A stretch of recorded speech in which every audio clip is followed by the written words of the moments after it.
Okay, so last two sections we're going to look at are 6.3 and 6.4. The way Mr. Roy and I are teaching it, it's kind of a mix of both sections. All right, it's not, so really you just want to pay attention to the notes.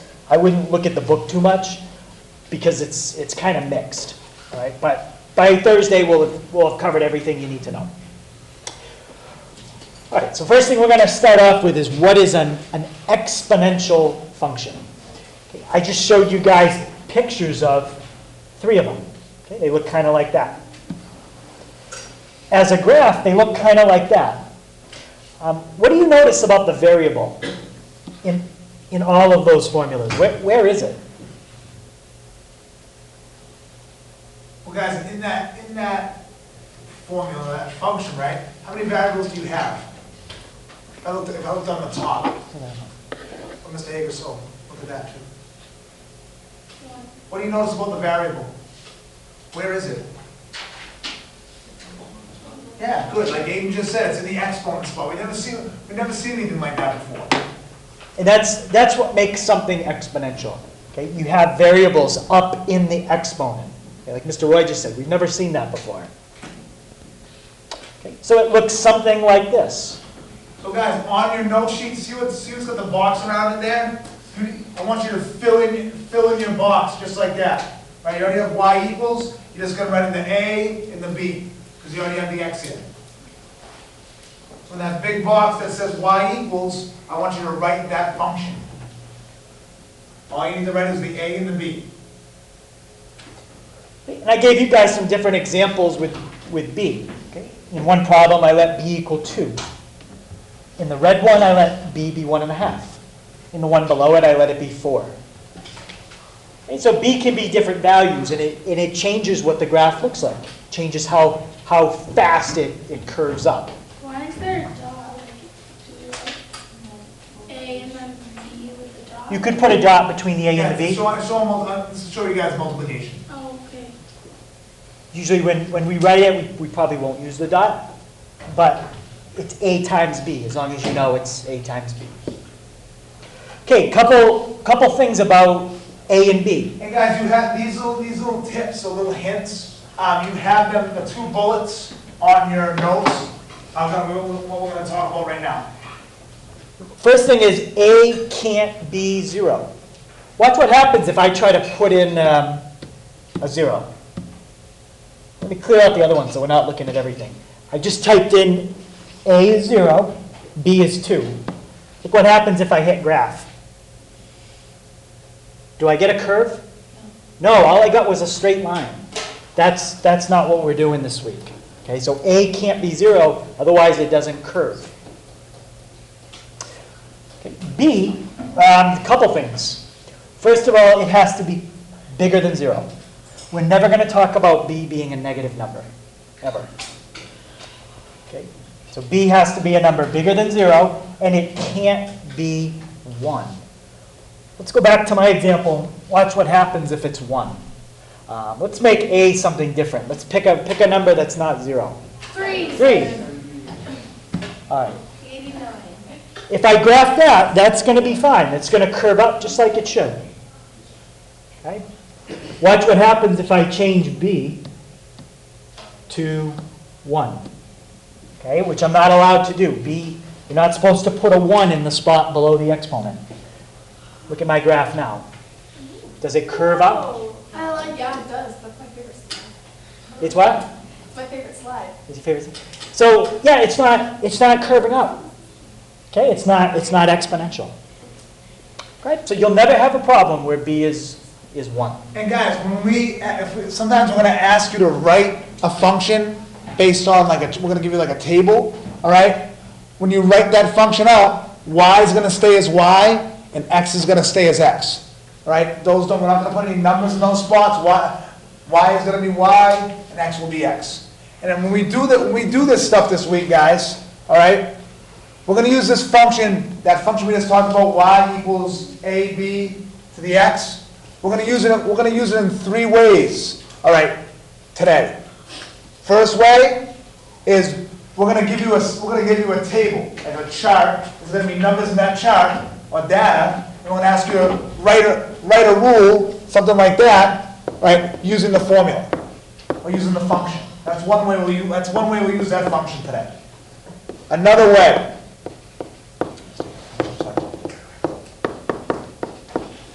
So right there, and Mr. Hager just wrote, that's an example of exponential form, all right? Another way we'll use it is to graph, all right? You'll get an exponential function, and then Mr. Hager and I are going to tell you guys to graph it. The last way is we're going to compare two graphs.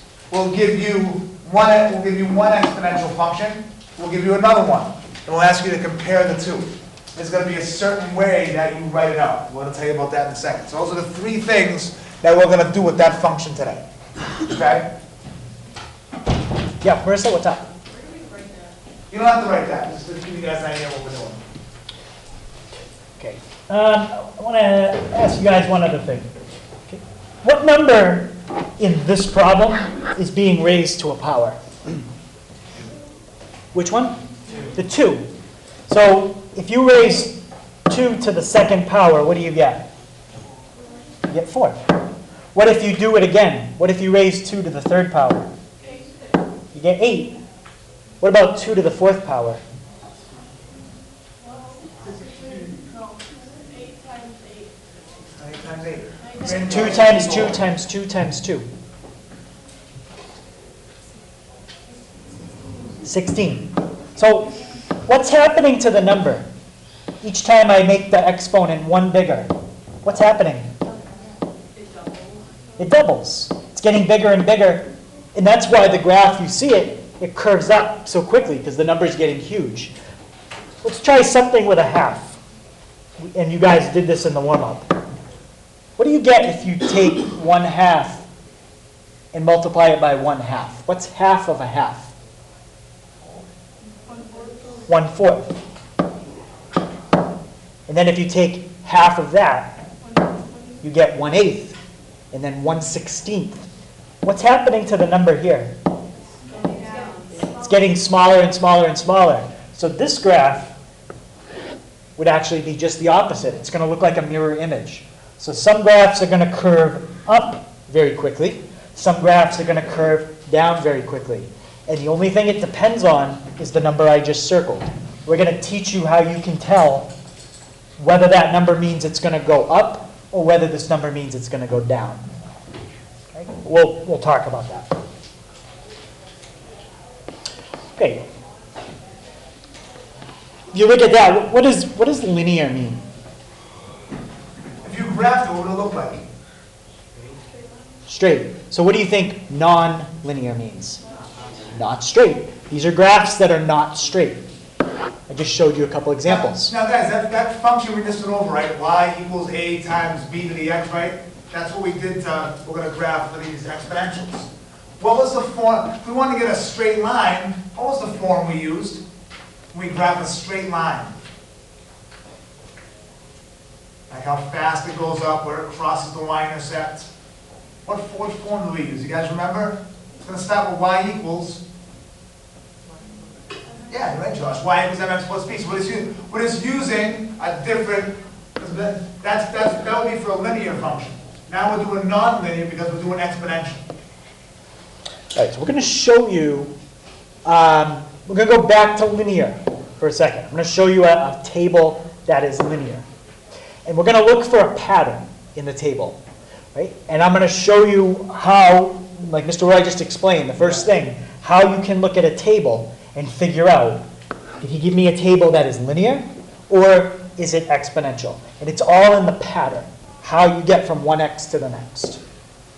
All right, so let's look at my x values. And each time I already showed you, I'm just going up by 1. That's pretty much how we're going to do it for exponential too. We're going to use these same x values. Let's try getting a couple of these by hand. If you plug -2 in for x, what's 3 times -2? -6 plus 2? -4. If you plug in -1, what's 3 times -1? -3 plus 2? All right, let's try one more. Plug in 0. Guys, this is not example 1. Non-example one on your sheet. What's 3 times 0? 0 plus 2? 2. So we're just plugging each one of these numbers in one at a time, and now we have a table. Okay? I want you to look at the table, look at these values, and see if you can find the pattern. How do you go from one to the next? What is happening? +3. Plus 3. Okay? That's the key. Okay? When we have linear graphs, the pattern is you add a number over and over. Okay? So as x goes up by 1, if you add to get to the next number, that means linear. And guys, when we're doing, whether it be linear or non-linear, all right, the x's are always going to go up. Chances are the x's are always going to go up by 1. It's the y's that we're looking at to see the pattern, right? The x's are always going to go up by 1. Okay, and that's something that I think is going to come up on the final.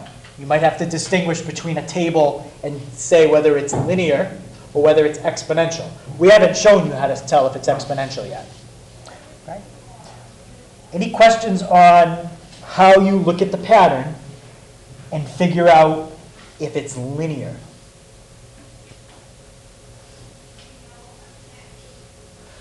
Okay, so what if I had something like this? Let's just make a little bit of a table. Let's try 1, 2, 3, 4. My x's go up by 1. And for my y's, I'm going to say 3, 5, 7, 9. Would that be linear if you drew it, or non-linear? How many people say it would be linear? How many people think it would be non-linear? How many people aren't sure? All right. Somebody who is sure, what's the first thing you have to do? You have to find the pattern in the x's or the y's. Well, the x's are always going to go up by 1, so just the y's. Okay. What's the pattern in the y's? Add 2. Plus 2, plus 2, plus 2.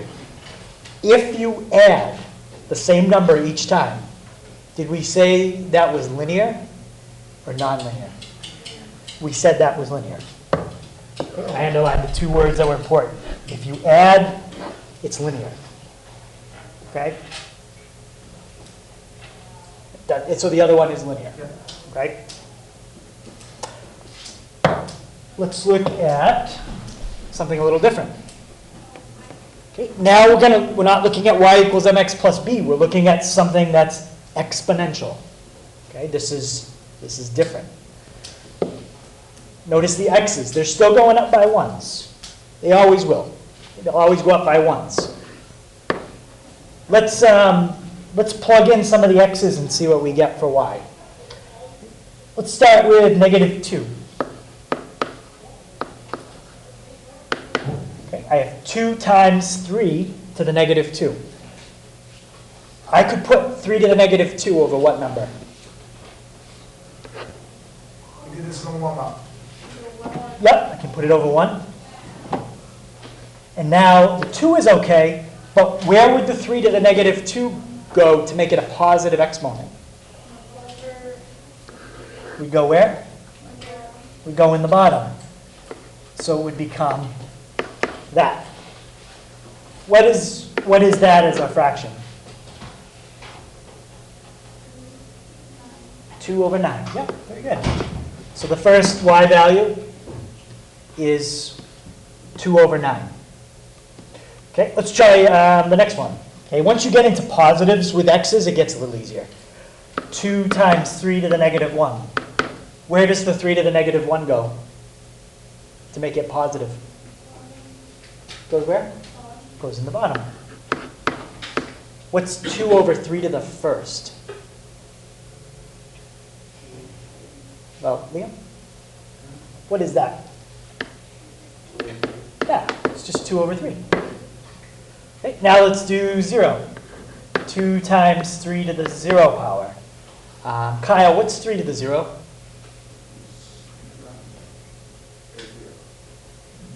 No? We talked about a rule, Vanessa? 1. Yeah, anything to the 0 power is 1. Doesn't matter how big the number is. And what's 2 times 1? 2. Okay, so look at the, and we could keep going. I'm just going to fill in the rest of the table for you. Look at the pattern here. There's a pattern, but what's the difference between this pattern and the pattern we looked at for linear? Multiplication. That's the key. If you look at a table, and to get from here to here, you multiply. And then from here to here, you multiply again. That means you have an exponential function. I think right there, right there. Please excuse the interruption for. All right, so someone, I think we just said it. What's the difference in the pattern here? Antonio? Exactly, multiplication. Right? So kind of the short thing to remember, if you add, what kind of pattern is it when you add one y value to the next? That's linear. Okay, that means when you draw it, it's going to look like that. It's going to be a straight line. What if you multiply to get from one y value to the next? Exponential. An exponential is going to look like that. It's going to curve. Okay, so when you have to figure out the equation, because that's going to be the next step, you're going to have a table like this. You're going to have to figure out what is the formula for this table. I already gave it to you right here. But we're not always going to give that to you. You're going to have to figure that out. And there's 2 important things you have to figure out. That number and that number. Does anybody see where the 2 is in the table? If you look at that table, does anybody see a 2? What row do you see the 2 in? When it equals 0. Yeah, and that's exactly what it's going to be. This number right here comes from this. It's this value. It's always the value below 0. So it's like when it's mx plus b, it's b with 0 and also with Oh, you mean the coordinate for the y-intercept? It's like x is always 0? Yeah, yep, exactly. So whatever's below 0, that's going to be this. How about the 3? Does anybody see where that is? Where's the 3 in this? It's what you multiplied by. If you can figure out those 2 things, what number is below the 0, step 1, what did you multiply by, step 2, that's it. And I think we have those steps right here. Yeah. So on your thing, guys, you already filled in the function in the box, right? The exponential, the function there. You just have to fill in what, just like when we did like slope intercept, right? The number with x was the slope, nothing with it was the y-intercept. Same type of thing here. Whatever's in that, to set it up to write one out, like we did it like we've done like slope we did graphing, our formula. We did, okay, if I looked at the graph and said, okay, where it crosses, if we gave you a graph and said, okay, I know where it crosses the y-axis, that's my y-intercept. Then I count up, rise over run. I know that's my slope. I know to plug in the slope for m and plug in the y-intercept for b. When we look at our chart this time, it's different, it's a different function. Right? A, to get the value of a, to write a rule, that's going to be the value of the function when x equals 0. So look at x, look at the number below it. That's going to be your a. All right? Whenever x is 0, look at the number that's below it. You're going to write that in as a for your rule. B is what you multiply each y value as x increases. So x is increasing by 1, but what are you multiplying y by each time? It's going to be the same number. You're just going to figure out what it is. That would be your b, and then y and x just stay as y and x. Just like when we did slope intercept. Y equals, we always had y equals. Same thing here. We're always going to have y equals. the x was usually with the slope. This time, it's at the end. This is going to stay as x. So that makes it exponential. Right? To have that as have the variable as exponent. Can someone remind me, what is slope? Like what does the slope tell you about a line? Okay, it's calculated with rise over run, but visually, what does it describe about a line? Like goes up or down. Okay, and is there a word we use? Yeah? How steep it is. Okay? The steepness. If you look at a line, and let's say you were standing right there, and then you decide to stand right there, what's the difference in the steepness?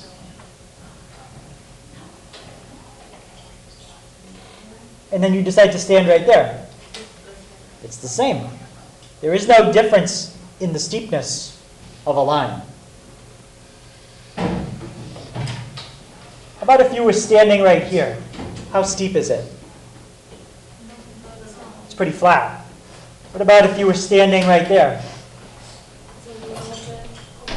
It's a little steeper. And what if you were hanging on right there? So with a curve, where you stand changes the steepness. So that's why when we're talking about a curve, we don't talk about slope anymore. You can't, because the slope changes all over the place. Okay? With a line, it doesn't. With a curve, it does. Okay? So you won't see us talk about anything to do with slope for the rest of the week. Okay. Does everybody have the rule for how you get A and B? Okay, let's try it.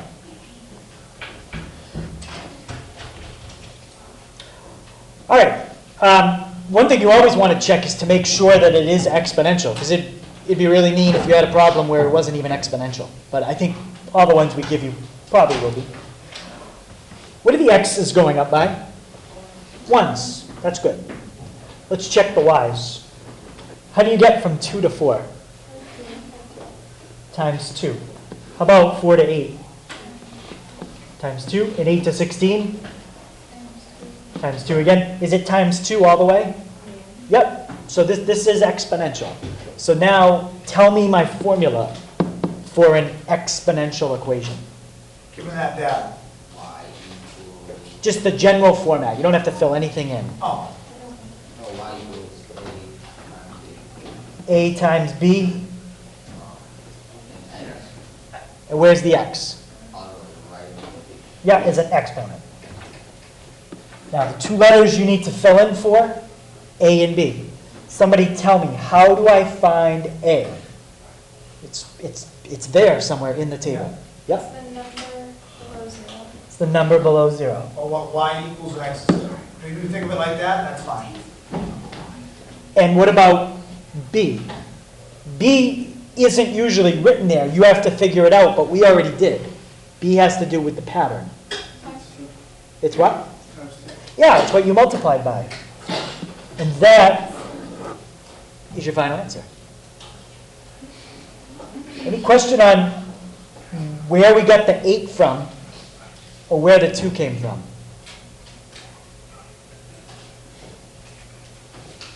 Yeah? I don't know what The 2 came from what we multiplied by each time to get from one y value to the next. So you just have to say to yourself, 4 times what is 8? 8 times what is 16? And it has to be the same thing every time. If they were tricky and did something like this, now they just blew the whole pattern. That's not exponential anymore, because it is times 2 times 2 times 2 times not 2. So it has to be the same all the way through. If it's not, don't worry about it. You won't do anything with it. Okay. But the ones we give you, they should be the same all the way through. Okay. Any question on that? Good.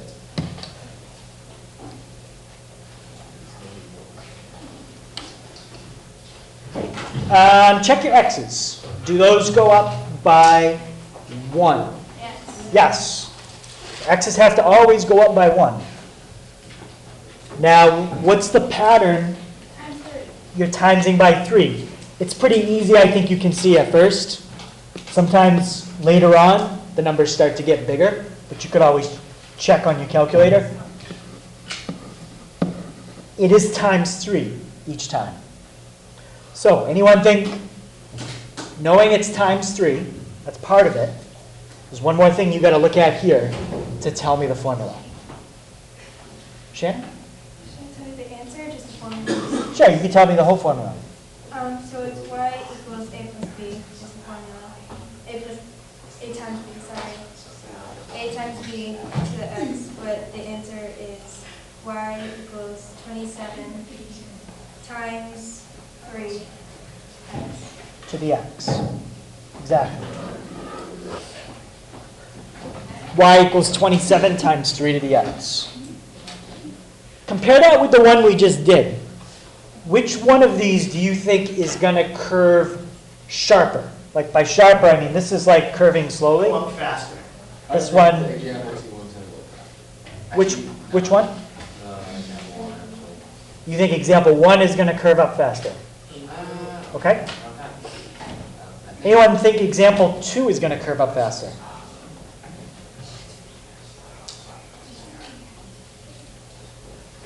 Kai, what are you looking at that maybe gave you a hint about that? Okay, yeah, looking at the y values, what has a bigger effect? Doubling something each time or tripling something? They're both exponential, but which one has a bigger effect? Tripling. Okay, I'm not going to graph it, but if I were to, tripling something, it's going to get even bigger faster. Okay. How about if I quadrupled? Would that be faster than even both of these? Yeah, quadrupling is gets even bigger, even faster. Okay? So the bigger this number is that I just circled, the faster that it starts to curve up. Okay. All right. Let's see.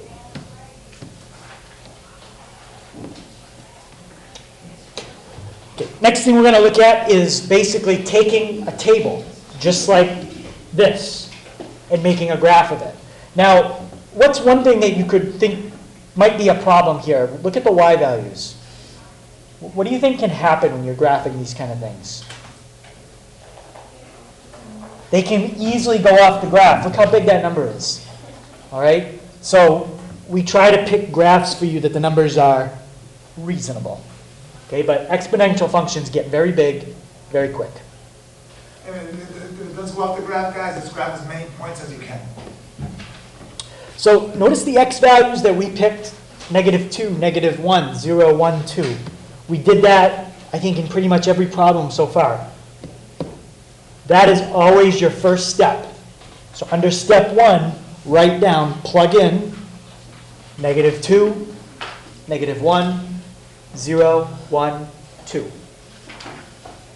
So now you're creating the table yourself. Yeah, you're gonna get. We may have the table set up for you.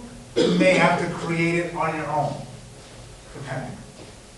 Just to show you, I'll come right back to that. But it's going to look something like this. This one has the table set up, but nothing's filled in. You've got to fill it all in. Yeah, sometimes we may give it to you. Sometimes you might have to just go like this. X, make a line, draw a line here, draw a line here. Set it up. Next thing you have to do after you pick these 5 numbers out. In fact, let's write them in as we go. So in my table, what's the first number I'm going to pick for x? -2. The next number? -1, 0, 1, and 2. All right, so we've got our x values. All set? Sure. Okay, that's step 1. Okay. I'm not going to keep hiding the steps, so don't worry about copying them all. Just look at step 2 right now. Step 2, solve for y. So now you've plugged in all your x values, or you've put them in the table at least. Now you have to find all the y values. Okay, don't worry about steps 3 and 4 yet. Just go copy up to step 2. Solve for y. Remember the negative exponent rules. What do you do with a negative exponent? Talk about it in the warm-up. Because we don't like negative exponents, we want to turn them positive. We put it over 1, and then what? See how you flip it. If it's in the bottom, you move it to the top. If it's in the top, you move it to the bottom. Okay, don't worry about step 3 yet. Everybody have step 2?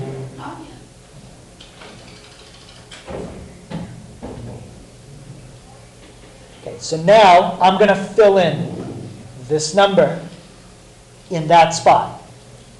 Okay, let's do the first one. It's going to be 2 to the negative 2. And remember, that's over 1, because I don't have a fraction. Can somebody tell me where the 2 to the negative 2 is going to go? How do I make it positive? Put it where? Put it in the bottom. So it's going to be 2 to the 2 in the bottom, and there's going to be a 1 in the top. What's 2 to the 2?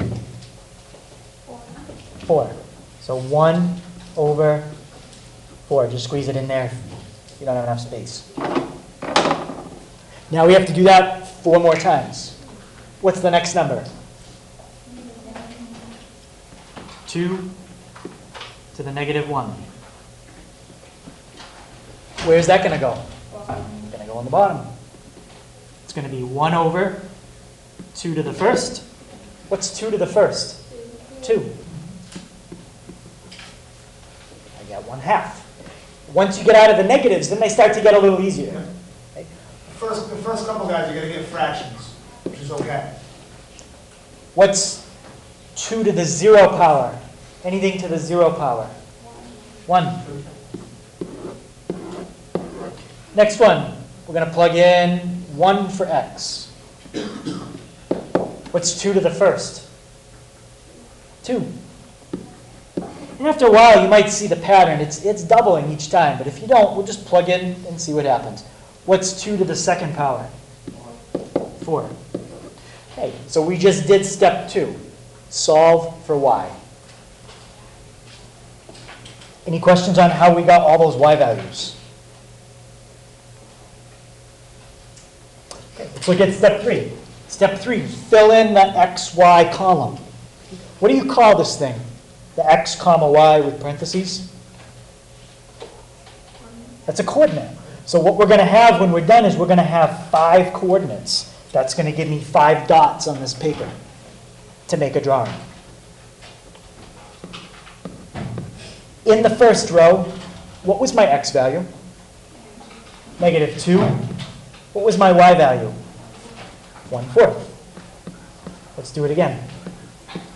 What was my x value in this row? Negative 1. My y value? 1/2. Next row, 0, 1, 2. Just filling in all the x's. Sabrina, what's my y value here? 1. Maggie, what's my y value here?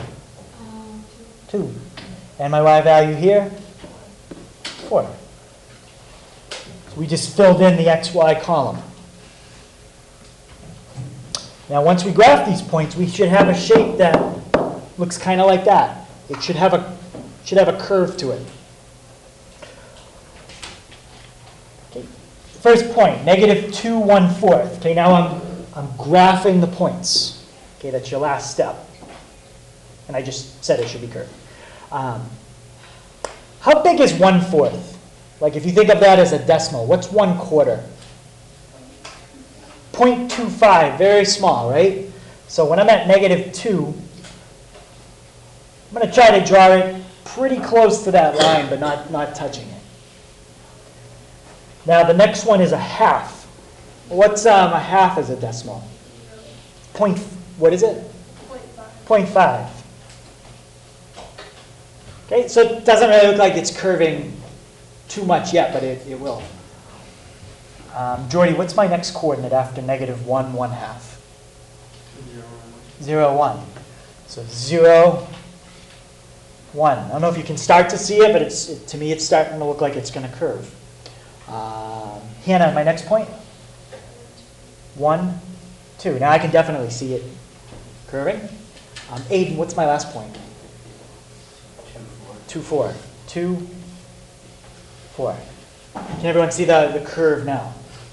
Okay. And the last step is just connect it the best you can. Okay. Over here, it just looks kind of flat. And then all of a sudden, it curves up. Okay, it keeps going. It doesn't stop. It just goes up, very, very steep. Okay? And that's how you graph an exponential function. Any questions on the steps? You guys have done these kind of steps before when we graph lines.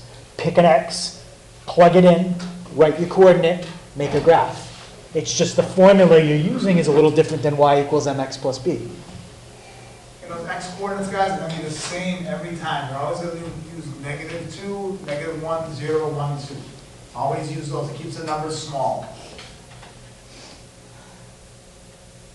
All right. Okay, so any questions on that one? Okay. So the next part is just something I kind of already showed you.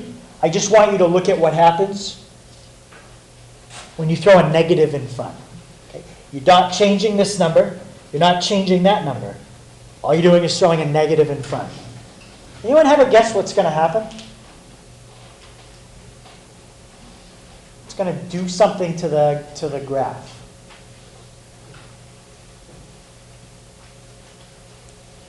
Let me show you what it does. You guys, all we're doing here, what we're showing you guys is, we might show you, so this is our original, right? Y equals 2 to the x, all right?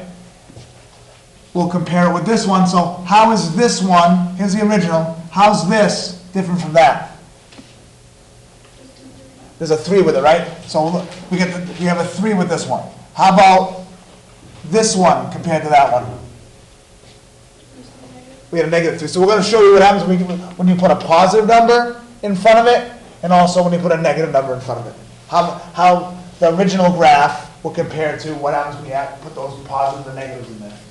Okay, so I'm going to start by looking at the original, and I'm going to show you what happens if you put a 3 in front of it. Okay, I'm going to start with that. And that I've drawn in red. I kept the original one in blue so you could still see that too. So, anyone tell me what happens when I put a 3 in front of it? How does that graph in red? It got steeper quicker, exactly. Yep, it got steeper quicker. Sometimes we call that a stretch. Okay, it's been stretched out a little bit. What happens when you put a -3 in front? Yeah, all of a sudden it goes down. In fact, if you had a mirror right here, it's been perfectly flipped. Okay, we call that a flip. Okay, it's been flipped over. So when we have this negative in front, we're going to use that word, flip or reflect. Same idea. And specifically, which axis is that line in green? That's your x-axis. It's been flipped over the x-axis. Okay, so two things can happen. The negative can cause a flip, or the 3 can cause what Vanessa just said. It starts to curve sooner, curve quicker. Right, so I'm going to show you how you write both of these things.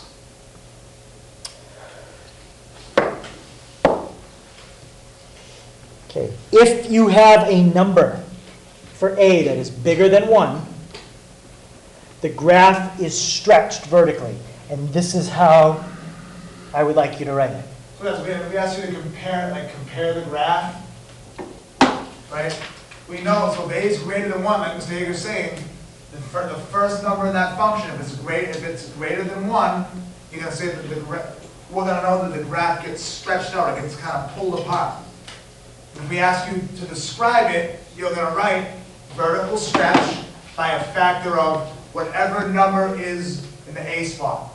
Whatever number is for A, it'll be a vertical stretch by a factor of the other end, vertical stretch by a factor of whatever A is. we just put that so you knew to write whatever number is in the A spot, you would write that number and that'd be your answer. Vertical stretch by a factor of 2.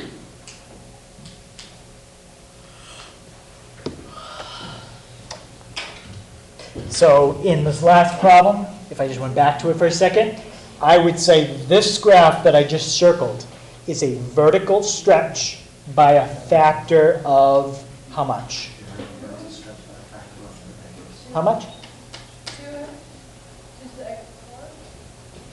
This is a vertical stretch by a factor of 3. Okay, vertical stretch by a factor of 3. If you compare this one to that one. And guys, look what we put there, right? This, writing it out this way, is only going to work for what kind of numbers? It's going to work for what kind of numbers? Numbers that are what? Bigger than what number? No? 1. They have to be bigger than 1. So that means what kind of numbers they have to be? Positive, right? It's only going to work for positive numbers that are bigger than 1. If we get into negative numbers, we have to write a little. We have to add a little bit of add something to our sentence. What if I said to compare this graph to this? How would that graph that I just circled compare to the one in blue? What would your sentence be if you were comparing numbers? It would be a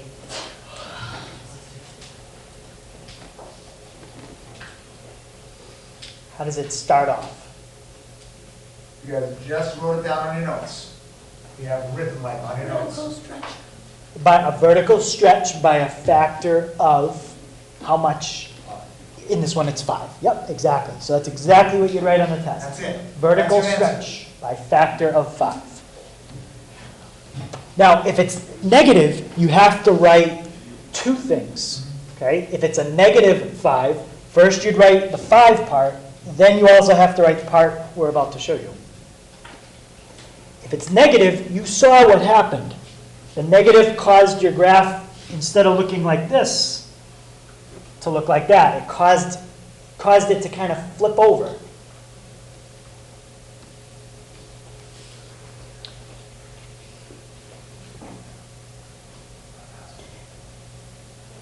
Okay, and the way you write the negative, okay, is, I'm going to show you right now what you'd write. Reflect, or you could also write flip, same thing.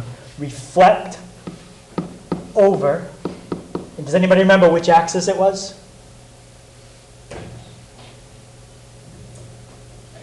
Yep, reflect over the x axis.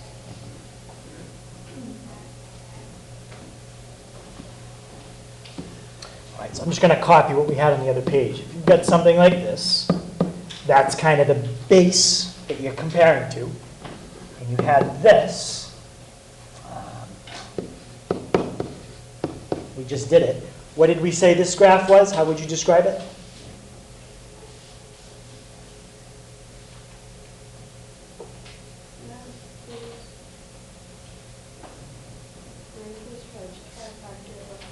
Vertical stretch by a factor of 5. Now, if I do this, I'm still going to say exactly what Nini just said. Vertical stretch by a factor of 5. Don't worry about the guys. The negative just tells you you have to add the extra part on. You're not going to write a vertical stretch by a factor of -5. Yeah, you don't write that. So vertical stretch by a factor of 5 takes care of that. And flipped over the x-axis takes care of that. You can say it in either order. It doesn't matter. If you want to say flip over the x-axis and vertically stretch by a factor of 5, you could say it that way too. You just have to say this when you see that. Mr. Hager, could you say vertical stretch by a factor of 5 reflected over the x-axis? Yes. Not even putting the and? Yeah. The word and, so remember, guys, you can't do, an acceptable answer there is not going to be reflected over the x-axis. We made a mistake. You may give him half for that. Yeah, if you only say one of the 2 things, you're going to get half. When it's negative, it's 2 parts. What's the vertical stretch and that it's getting reflected. All right, so I want you guys to compare this to that. You don't have to draw it. No. I just want to Write a know, sentence. what would the sentence be to describe this compared to that? So look at your notes and see what the A is, right? What criteria does A fit?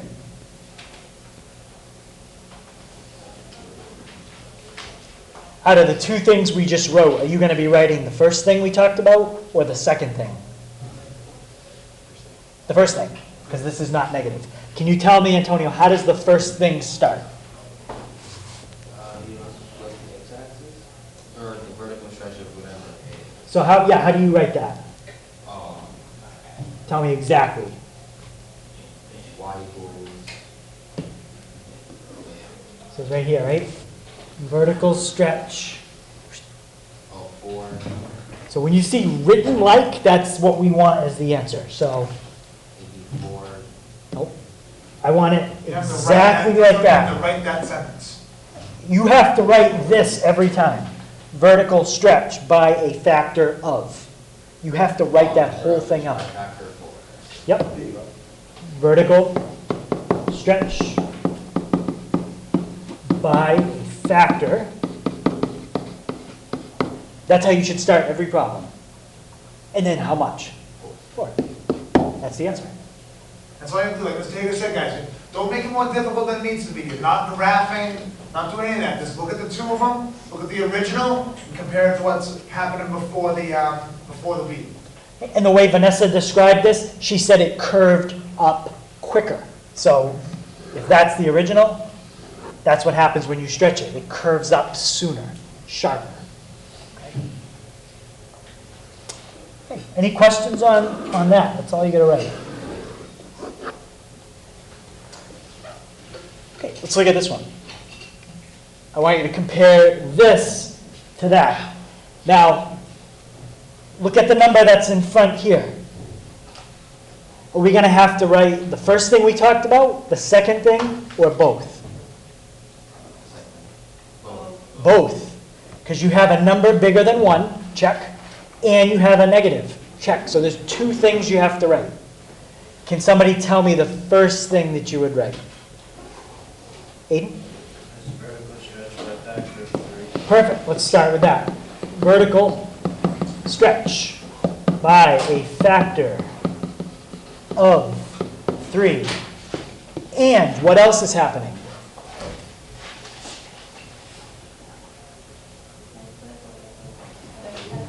And what tells you that it's flipping over the x-axis? That negative. Flip over x-axis.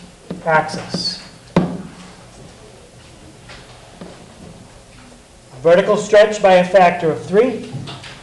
Flip over x-axis. When it's negative, you've got to tell us the 2 things. Yeah, if you just write flip over x-axis, it'll give you half credit. Okay. Guys, stop. You guys have 5 minutes. Stop packing up so you can hear the announcements. Stop packing up so you can hear the announcements for class. Okay, so homework tonight. It's going to be part 1 of 6.3 and No, what 6.4. Mr. Hager just said. You don't know. Pay attention. Okay, this is our last week of new material. By Friday, I will know your term grade. Well, I'll probably have to correct your test, so by Monday. All right, but by Friday, you will be finished the last thing that's going to be graded in this class before the final. I just told you that. Next week, we have you have shop, and then the following week, when you come back, there's the MCAS for biology. So we don't have class on Monday, but MCAS is, I think, Monday and Tuesday. Monday, Tuesday. We have class Tuesday, Wednesday, Thursday. We'll start reviewing from the start. That brings us to that. So when we review Guys, look at the board. Stop talking and look at the board. Stop talking and look at the board. the 6th, 7th, and 8th, those are the 3 days we have to review. Okay, also, I teach seniors. Okay, all my seniors are done their classes, which means next week I am free Tuesday, Wednesday, Thursday, and Friday from 7:30 until 2:45 every day. Not Monday because Monday's Memorial Day. But I am free every day. You could come up and see me. anytime, any period, all next week long. I don't have any seniors anymore. And guys, as far as the final goes, it's gonna be very similar to the midterm. I think what, as far as Mr. Hager and I know right now, it's gonna be, I think, 22 multiple choice questions. There'll be one open response, like we've done the open responses before. It'll be, I think it's like a 3-parter. So that'll count as questions 23, 24, and 25.